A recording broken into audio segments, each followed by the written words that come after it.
நிர்வாகம் செய்யணும், அவங்க நம்பிக்கையில தலையிடக்கூடாது என்று சொன்னால் இந்து அறநிலையத்துறை என்ற ஒன்றை எதற்காக இந்த அரசு வைத்துக் கொண்டிருக்கிறது?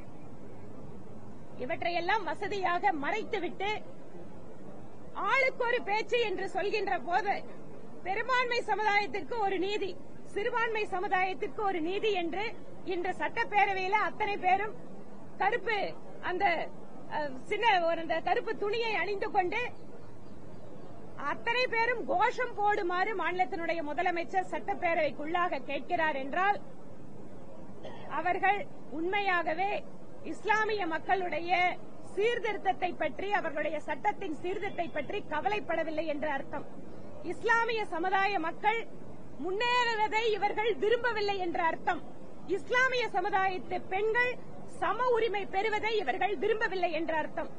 அதனால் இந்த தகவல்களை உங்களிடம் சொல்வதற்காகத்தான் இப்ப நான் உங்களோட பேசுறேன். இல்ல ஏதாவது கேள்வி இருந்தா சொல்லுங்க. நன்றிங்க.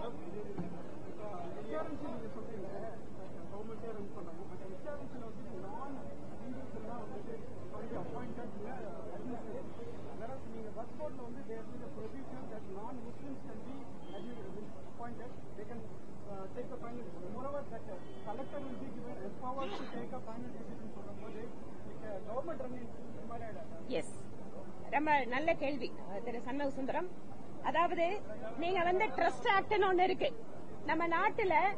இந்த மாதிரி தானமாக கொடுப்பதை சேரிட்டபிள் பர்பஸுக்கு இல்ல ரிலிஜியஸ் பர்பஸுக்கு யூஸ் பண்ணணும் அப்படின்னு சொன்னா மற்றவர்கள் எல்லாருமே ட்ரஸ்ட் ஆக்ட்ல சேரிட்டில என்னென்ன மாதிரிலாம் ரெகுலேஷன் இருக்குதோ அதை இன்னைக்கும் மாநில அரசு தான் அதை கண்காணிச்சிட்டு இருக்கு. சேரிட்டி தனியா கமிஷனர் இருக்காங்க, நம்ம கிட்ட லேண்ட் அட்மினிஸ்ட்ரேட்டர்ஸ் ட்ரஸ்ட் ஆக்ட் கீழ அபிஷியல்ஸ் இருக்காங்க. Still it is being governed by the particular act enacted by the government. அதனால இதுல only for that administration purpose a body in which அதுல நீங்க 2 நான் முஸ்லீம் கொண்டு வராங்க. இதுல நேற்று கோயில்ல பூஜை பண்றதுக்கோ கோயிலோட நீங்க அட்மினிஸ்ட்ரேஷன்ல ரிலிஜியஸ் சம்பந்தப்பட்ட விவகாரங்கள்ல இது எங்கேயும் வரல. இட் இஸ் கம்ப்ளீட்லி நிர்வாகத்தினுடைய நடைமுறைக்காக கொண்டு வரப்பட்ட ஒரு முடிவு. நன்றி.